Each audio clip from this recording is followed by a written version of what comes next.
Okay, remember they're changing my voice. Before I get into the Ibo Landing, aka why the martyr path is the only logical path for a person with humanity, I'd like to first bring up that, I'm part white, my mother's white. Racism is a huge problem here in America, huge problem. I mean, it's so bad that in prisons, okay, people segregate by race. So whether or not that's every country in the world, that's a clear-cut sign of a racist society. You have something like 2 million people incarcerated, and when they get there, behind bars, they segregate by race. Whites are with whites, blacks with blacks, Hispanics with Hispanics, what they call others with others. Samoans, Islanders, Asians, right? Usually they're called others, okay? That is not a coincidence. The guards are often from, they move to, say you live in California, they move to California from the South or some quite often. They're kind of small towns, Californians here, kind of white pickup truck driving guys, Republican-ish, okay? There's racism as far as the eye can see, really. And white people are the most, there's more white people than any other race, okay?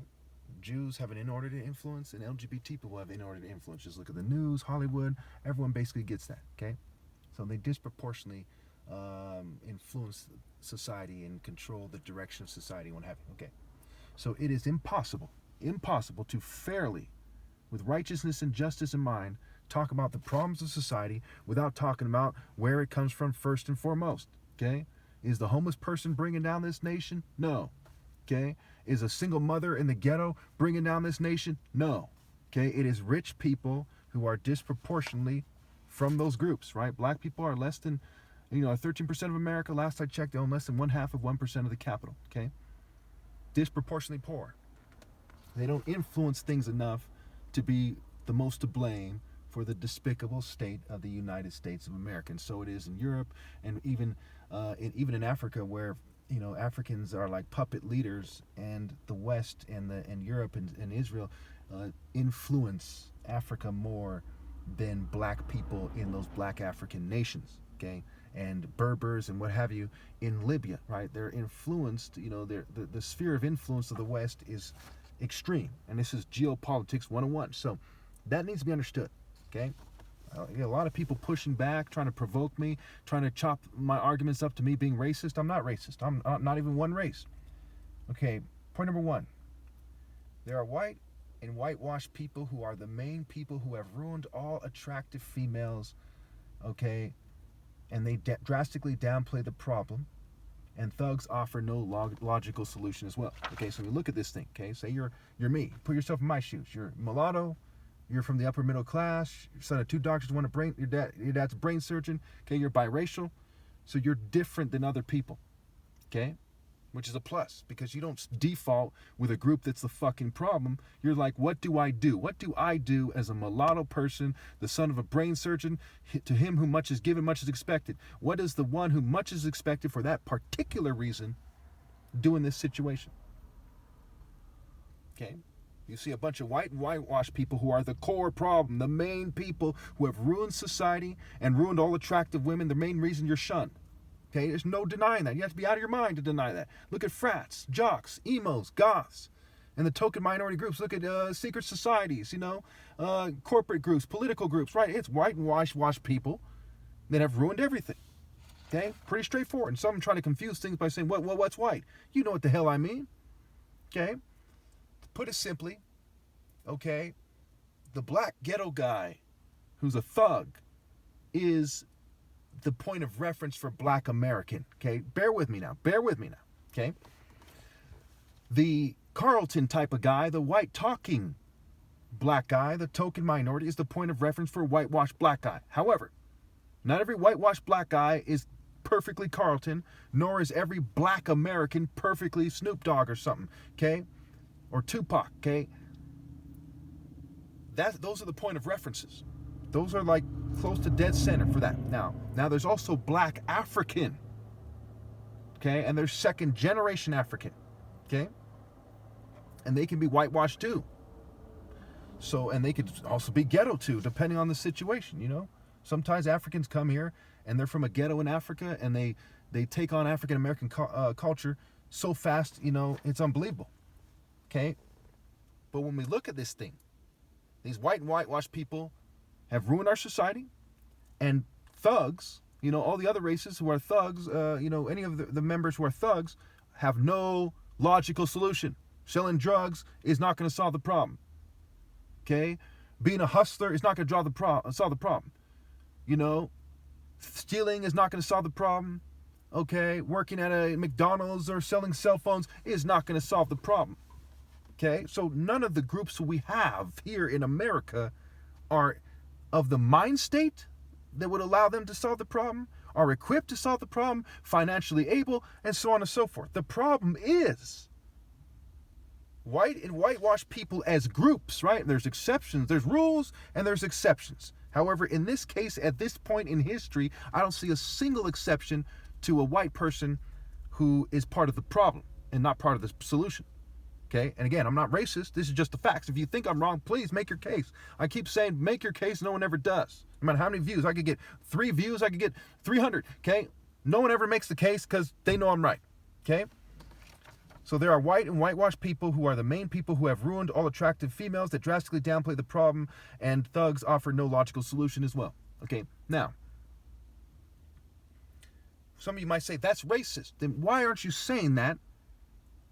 As in a liberal state, you liberals who would say that, when in popular culture you say whiteness is part of white privilege and it continues white privilege, right? White denial, white fragility, white privilege, white entitlement, okay, white guilt. These things all kind of go hand in hand, and is part of the greater whiteness, this kind of thinking that the world should just be white and it should just cater to you.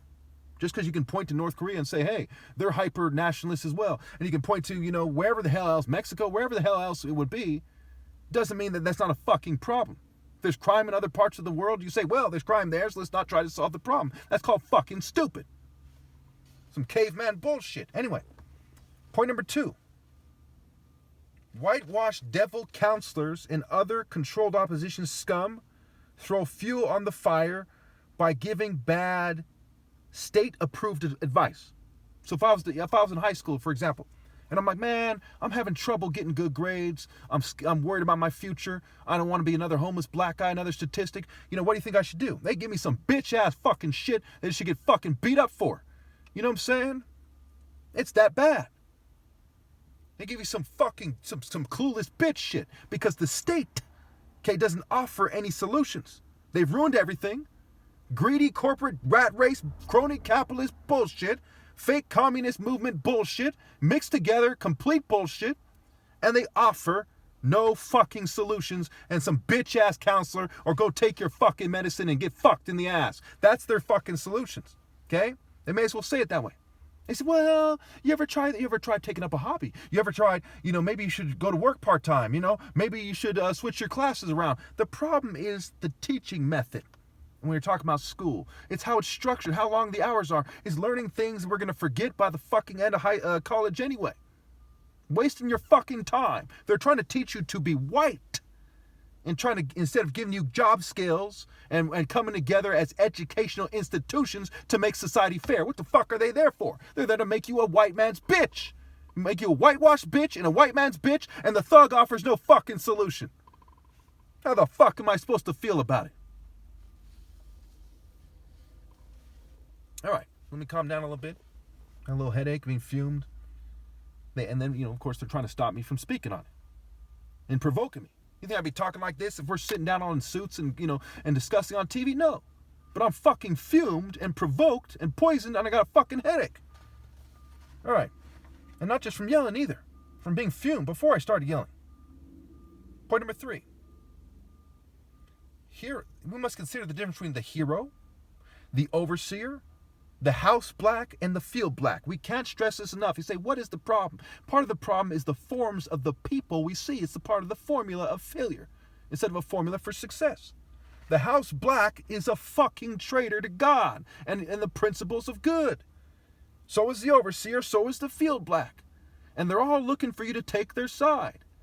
Now, if you be an actual hero and you insist on moral precision, not some propaganda military weirdo, not some I tackled a terrorist in some state-sponsored event or whatever the fuck, okay? But actually a morally precise person, not someone who may or may not have happened to stumble on an opportunity to tackle a terrorist, but somebody who's actually insisting on moral precision against the grain. Okay, so now point number 4. The martyr hero reality. In reality, the martyr hero is the only type of person who could be a hero because of the way people do things on the planet. Generational ill-gotten gains, tech, breeding, oppression, organized deception, which is a big one, right? You can't trust science. You can only trust science where it's obvious that you can more or less trust them, right? How does the heart work, more or less? How does the brain work, more or less? You can't trust them when they try to tell you that means that you should fucking date them and you should date towards scientists and be a eugenicist and things like that. If it has to do with sexual relations and human interactions, okay, you got to wonder if you can trust them or not, to say the least. Okay, so you basically can't. So you're better off, in other words, you're better off learning about basic brain function and analyzing people and trying to figure out for yourself why they're behaving the way they are, than trusting a group of scientists' publication on the matter. Okay, you can look at what they say and say, hey, why are they saying this? But when you try to get your actual conclusion, you can't trust scientists in regards to who should be dating who has better genes than who. You're better off figuring it for yourself.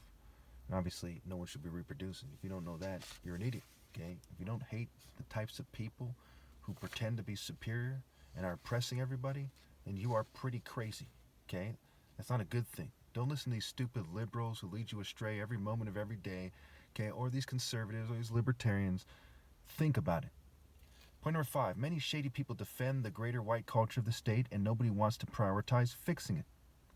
This is part of why we see people argue whiteness on the left, right? Nobody wants to prioritize fixing it. They come into this kind of normal white social norm way about them, and the problem continues, okay? So is the answer to defend those white cultural values? No. The answer is to talk about universal pinpoint and moral precision and think outside the white prison box. Point number 6, human governance versus a modern slave system. Okay, I'm going to give you just 4 quick points about some of the differences between a human system and a modern slave system you should understand from there. A human society would have a valid moral order and not propaganda and all this privileged garbage, leaders that we quote unquote leaders that they put out there. B, a human society would have no homeless in a nation with this much wealth stored up. C, a human society will date based on the content of the character, not shallow social norms and racial tribalism. D, a human society would tell the truth about history and the fact that there is no moral path in the future, just ritual madness, evil. Okay. Point number 7, if one cannot be raised right because of generational ill-gotten gains, which is now the case, and there isn't a possibility of redemption, which is now the case, after I die, there won't be any way for anyone to redeem themselves, then they cannot grow up. They can only grow childish evil. So again, if one cannot be raised right because of generational ill-gotten gains and there isn't a possibility of redemption, then they cannot grow up. They can only grow childish evil. Okay, so they can't be raised right. They can't be raised by good parents and be good, etc. Point number 8. After people have bred to be evil for as long as they have, all attractive females are petty, shallow, evil, and far too scared and immature to die for what is morally precise. Why on earth would anyone want to marry one? This goes for all people after I die. The offspring of 2 purely evil people is evil. See, this is key in why they've made the society where the logical path is a martyr. Now, what I say to society is, help me make a region before I die where people can get their tubes tied and leave. So anyone with sense, and just live their life, and then one day, they die without having any kids. So anyone with any sense can leave in a peaceful manner instead of being gang stalked and tortured, blow themselves up, or whatever madness, is going on.